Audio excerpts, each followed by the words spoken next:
Under a clear sky and unusually warm January weather, hundreds of thousands of demonstrators clogged the city streets of Chicago to send a message. The message of this protest this year is to get everyone out there to vote and to make sure that we can get the right people in the right seats in the House and the Senate to make sure the vote is equal and to help everyone get to the point where we're not constantly fighting against each other. Chloe Ramjohn participated in the March to the Polls demonstration on the one-year anniversary of President Donald Trump's inauguration. I don't think it's necessarily a protest against Trump himself. I think it's the government in general.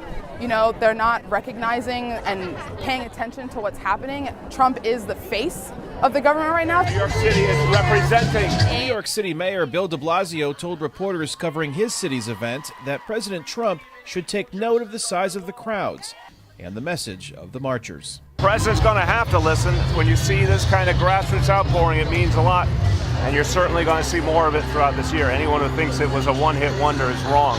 What happened a year ago was the beginning of a bigger movement. Right now, this was the movement. It had to happen. And unfortunately, our current president, he pushed us there. Vanjie Williams isn't just marching in the nation's capital.